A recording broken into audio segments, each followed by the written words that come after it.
Bonjour, donc voici une petite vidéo sur la déshumidification, tous les principes de la déshumidification, mais même celle qu'on a déjà vue. Une seule qu'on avait déjà vue. Donc on va les revoir ici. Donc ici, refroidissement avec déshumidification. Là ici, dans cet exemple-là, bon, nous avons refroidi notre air maintenant, on démarre de 30 degrés, 30% d'humidité relative, et on refroidit jusqu'à 7 degrés Celsius. Alors nous allons constater que nous refroidirons jusqu'à 11 degrés Celsius. Là on va arriver sur la courbe de saturation des 100%, et on va être obligé de descendre le long de la courbe pour aller rejoindre les 7 degrés Celsius. Nous longerons donc la courbe de saturation pour rejoindre les 7 degrés. Donc là, le voilà sur le diagramme. Donc ici, on a les 30% d'humidité relative, les 30 degrés Celsius. On démarre de là. Je refroidis, je refroidis, je refroidis. Hop, j'arrive sur la courbe de saturation qui représente bien mes 11 degrés Celsius. Et je suis à 100%, donc je ne sais plus aller plus loin. Donc qu'est-ce que je vais faire? Je vais longer la courbe pour aller rejoindre les fameux 7 degrés que je veux. Donc qu'est-ce qui s'est passé ici? J'ai passé de là à là, j'ai retiré toute cette quantité d'eau qui est ici, donc j'ai déshumidifié. On aurait pu très bien tracer de là à là, mais pour la compréhension, puis pour ma logique personnelle, je trouve plus logique de partir là, de taper là et de revenir ici. Ce qui se passe pour le calcul des enthalpies, bon, on peut tracer ça. Donc les enthalpies, c'est quoi? On a une enthalpie de départ qui est de 50 kJ par kilogramme, et à la fin, quand on arrive à 7 degrés, on a 22,5 kJ kilogramme. La différence de ça à ça correspond à 7,5 kJ kilogramme. Donc notre déshumidification s'est bien passée avec un retrait d'énergie. Je n'ai pas apporté d'énergie, je retire de l'énergie. Donc le relevé qu'on avait constaté sur le diagramme, à 30 degrés, 30% d'humidité pour aller jusqu'à 7 degrés, pour avoir cette température, nous refroidissons et nous allons déshumidifier l'air. Pour refroidir, on passe par la courbe de saturation, nous la suivrons pour rejoindre les 7 degrés 100%, c'est ce qu'on a vu. La chaleur que nous avons retirée est l'enthalpie à 30 degrés 30% qui correspond à 50 kJ kg, l'enthalpie à 7 degrés 100% qui correspond à 22,5 kJ kg, et on obtient 27,5 kJ par kg d'air. L'air à 30 degrés 30% d'humidité relative avait une quantité d'eau au départ de 8 grammes par kg d'air sec. L'air à 7 degrés 100% d'humidité relative, une quantité d'eau de 6,1 g par kg d'air sec. Donc il y a une différence déjà, j'ai perdu de l'eau. Nous avons déshumidifié en faisant du froid.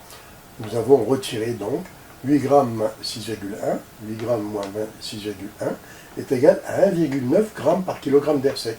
Donc par kg d'air sec, je retire 1,9 g d'eau pour passer de 30 degrés Celsius à 30% d'humidité relative pour aller jusqu'à 7 degrés 100% d'humidité relative. Ça, c'était la première déshumidification. Maintenant, la deuxième déshumidification par produit dessicant. Le fonctionnement du déshumidificateur dessicant est très simple. Nous avons une roue dans laquelle il y a un produit hygroscopique.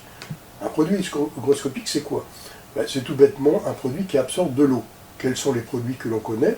Par exemple, le riz. Le riz absorbe de l'eau, est hygroscopique. Le sel, si vous voulez du sel sur une table, il va absorber de l'eau. Tout ce qui est hygroscopique est un produit qui absorbe de l'eau. Alors, le produit hygroscopique a une partie de la roue, c'est une roue, qui se trouve dans le gainage, et l'air doit être traité, et l'autre dans l'autre gainage où on va évacuer l'humidité. Donc c'est une roue qui va tourner, qui va absorber l'eau, et qui va la rejeter de l'autre côté. On va voir le procédé.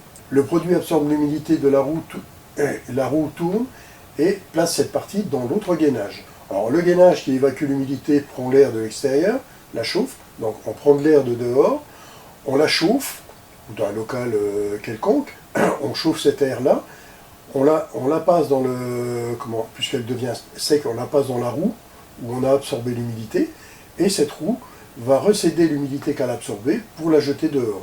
Donc là, comment c'est fait? Donc là, c'est schématique, c'est une roue, avec un produit hygroscopique, qui est ici. Donc, qu'est-ce qui va se passer?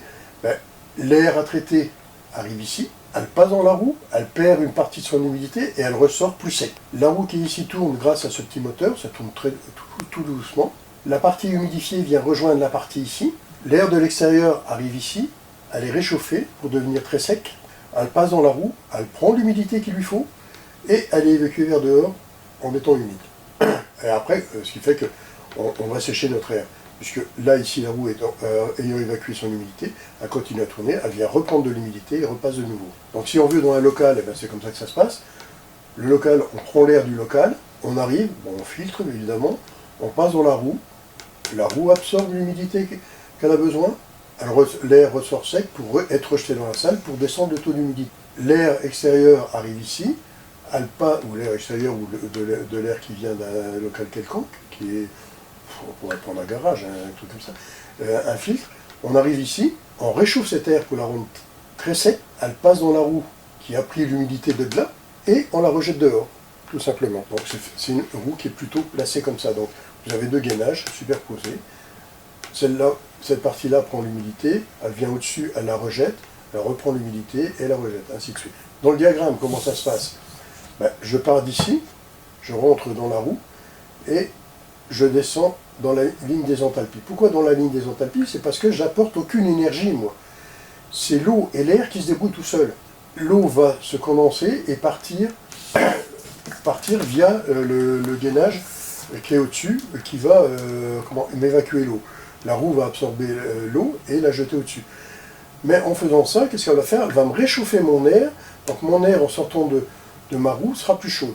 Elle pourra peut-être bouger un peu ici, mais on dit que ça va rester plus ou moins dans cette ligne-là. On a des déshumidificateurs industriels. Donc il existe tout un tas de sortes d'humidificateurs industriels. Ça soit un que j'ai puisé sur internet qui est pas mal. Ils sont plus ou moins gros suivant la quantité d'eau qu'on a retirée. On va les rencontrer sur les chantiers et tout ça qu'on a besoin d'enlever l'eau, dans des endroits très humides où par exemple vous avez fait des plâtres et puis qu'ils ne sèchent pas bien parce qu'il fait froid ou un truc comme ça. Ben, on va se servir de ça pour arriver à retirer l'humidité. Alors comment ça se passe? Ben, tout simplement, c'est un bête circuit frigorifique, comme vous voyez ici. L'air humide qui est ici va rentrer dans la première batterie, qui elle, celle-ci, est l'évaporateur, puisque vous voyez bien, évaporateur, compresseur, condenseur, détendeur.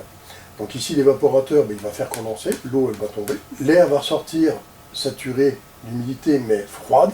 Elle va repasser dans la batterie chaude, qui est le condenseur, et là, elle va ressortir très sec, puisque j'ai réchauffé, et j'ai pas apporté d'eau, au contraire. Ben, qu'est-ce que je fais? Je ressors très sec. Voilà comment fonctionne le principe des déshumidificateurs portables. Alors comment ça se passe dans le diagramme? Ben, tout simplement ici, je pars d'ici, je refroidis, je condense, j'arrive ici, donc j'ai passé dans l'évaporateur, donc l'évaporateur c'est de là à là, et je passe dans le condenseur, maintenant je réchauffe, et je ressors plus sec, vous voyez, je suis ici, je suis arrivé ici. Vous voyez, il existe plusieurs sortes de déshumidificateurs. Bon, bien sûr, vous avez les trucs ménagers, où c'est des petits blocs, en genre de blocs de sel, que l'on met dans... C'est du silicagel que l'on met dans des bacs, et puis l'eau est aspirée, puis vient tomber dans le bac. Bon, ça c'est le truc, c'est pas pour nous autres professionnels, c'est plutôt pour les ménagers. Alors le dessicant, il faut savoir que ça existe depuis longtemps, et que les dessicants, les roues dessicantes, on peut en avoir une, deux, trois l'une derrière l'autre, donc on va passer à travers plusieurs roues dessicantes pour arriver à descendre à des taux d'humidité très très secs. À quelle application qu'on va employer ça? C'est pour les produits, par exemple pharmaceutiques, où les produits doivent être très secs. Par exemple, vous avez des vitamines. Quand vous prenez une pastille de vitamine qui est dans un petit tube métallique et vous le sortez, vous le mettez sur la table. Bon, si par exemple il est orange, mais vous verrez qu'après quelques heures, il va devenir plus rouge.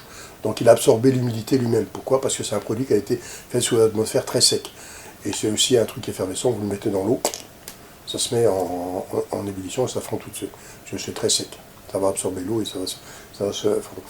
Alors les salles où on va faire ces produits-là, on peut descendre de 3 à 5% d'humidité relative, ce qui est très sec. Bon, c'est des salles qui sont entièrement automatisées, on appelle ça des salles blanches. Elles sont un peu pressurisées pour éviter que l'air de l'extérieur rentre et l'humidité. On met sous pression. Ces salles, bien sûr, comme je dis, elles sont automatisées. Quand vous rentrez pour faire des mesures, ben, vous savez tout de suite qu'il fait sec, parce que vous avez en quelques minutes la longue qui est sec, elle devient comme du carton. Et c'est très désagréable. Donc il faut que ce soit automatisé. Voilà, donc j'espère que je vous ai bien expliqué cette partie-là. Je vous souhaite une bonne fin de journée et à bientôt.